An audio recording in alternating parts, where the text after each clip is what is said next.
What if the one thing standing between you and your 100th birthday is something you did just this morning without even thinking about it? That thought might feel a little uncomfortable, but stay with me here, because what we are about to talk about today could quietly change the next 10, 20, maybe even 30 years of your life. You see, after the age of 60, your body starts keeping score differently. The habits that seem harmless at 40 or 50 begin to carry real weight now. Not because you are weak, not because something is wrong with you, but because your body has become more honest. It no longer hides the damage, it shows it, and here is the part that matters most. Doctors who study people who actually live to 100, they call them centenarians, have noticed something fascinating. These people did not have perfect genetics. They were not lucky. They simply stopped doing a few specific things that most people never even question. Today, I am going to walk you through 5 of those habits. Not to scare you, never that, but to hand you something powerful, awareness. Because once you see these habits clearly, you cannot unsee them. And that is where real change begins. Let us start with the first one. Number 1, sitting still for most of the day. Now, I am not talking about rest. Rest is good. Rest is earned. What I am talking about is something different. It is when your entire day passes and you realize you barely moved from one spot. Maybe the morning started in bed, then moved to the couch, then to the dining table, then back to the couch. And before you know it, the sun has gone down and your legs carried you fewer than 300 steps the entire day. Here is something many people do not realize. The human body was not designed to be still for that long. Even at 80, even at 90, your muscles, your heart, your joints, they are all waiting for a signal to keep working, and that signal is movement. It does not have to be exercise. Forget that word for a moment. I am talking about standing up during a commercial break, walking to the kitchen to pour your own glass of water, stepping outside for 2 minutes to feel the air on your face. A doctor at Harvard Medical School once said that sitting for more than 10 hours a day increases the risk of heart disease by nearly 50% in older adults. 50% from sitting. Let me tell you about a man I know of named Gerald. He is 81 years old, lives alone in a small apartment in Ohio. 2 years ago, his doctor told him his legs were getting weaker and his blood pressure was climbing.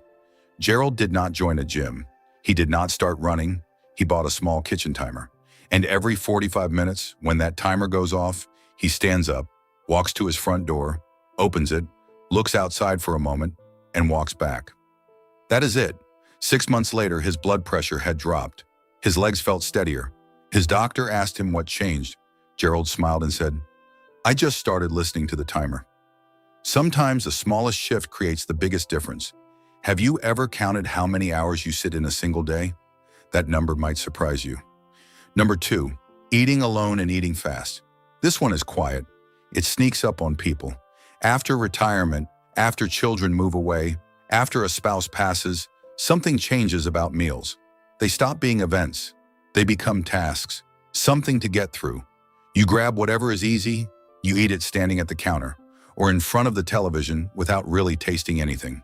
It is over in 5 minutes, and your body barely had time to register what just happened.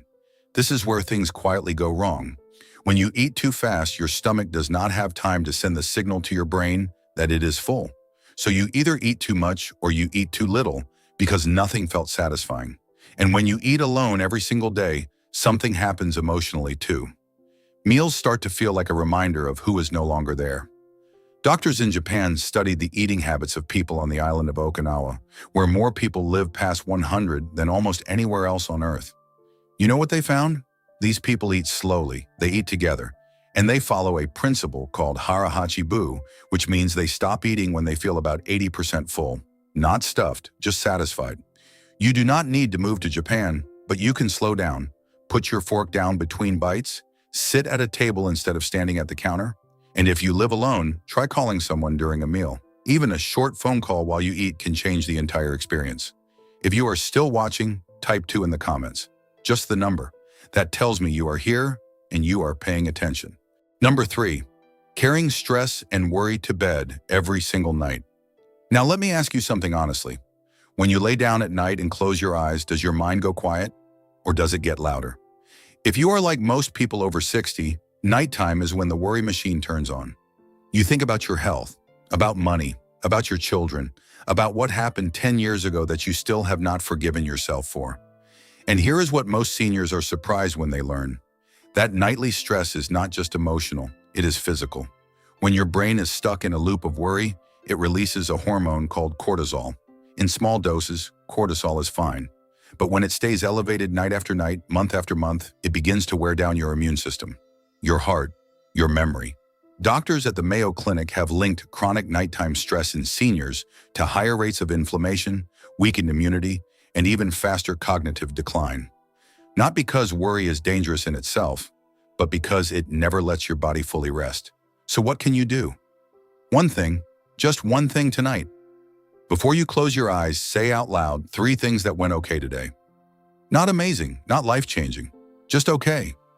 Maybe your tea tasted good. Maybe the weather was nice. Maybe someone smiled at you at the store. This is not positive thinking nonsense.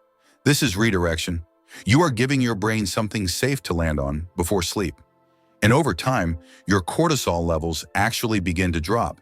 Your sleep deepens, and your mornings feel different. That is not magic. That is biology responding to a calmer mind. Number 4, avoiding water all day and not realizing it. This habit is so common and so invisible that most people never connect it to how they feel. Think about your average day. You wake up, maybe you have tea or coffee, then maybe nothing to drink for hours. By lunch, your body has been running on almost no water since the night before.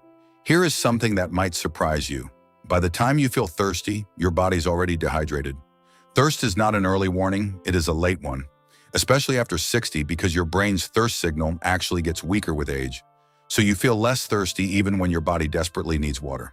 Mild dehydration, the kind you would never even notice, can cause dizziness, confusion, fatigue, and even urinary infections, which are one of the leading causes of hospital visits for seniors. Doctors at Johns Hopkins found that even a 1.5% drop in hydration levels can affect mood, energy, and the ability to think clearly. The fix is not complicated. Keep a glass of water next to wherever you spend the most time.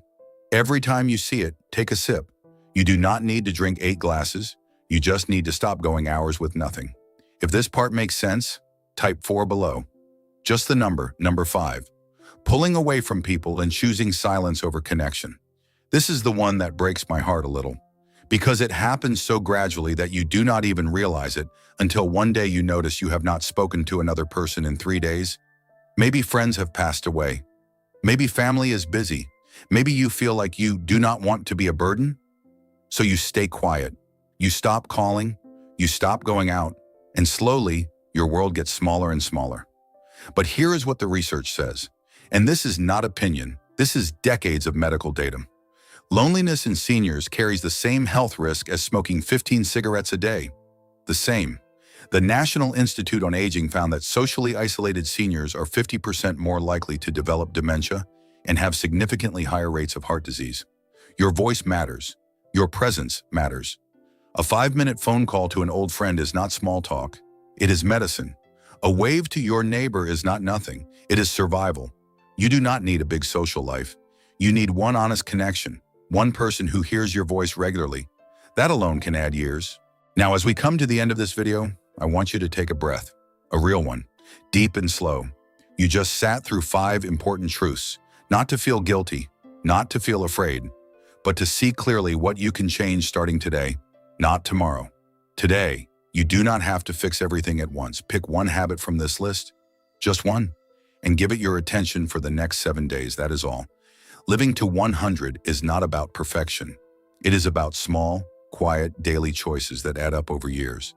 And you are already making one of those choices right now by watching this, by caring enough to learn. I want to hear from you. Which of these 5 habits hit closest to home for you? Tell me in the comments. Not because I need the numbers, but because when you type it out, something shifts inside you. It becomes real. And if this video gave you even one moment of clarity, consider sharing it with someone you care about.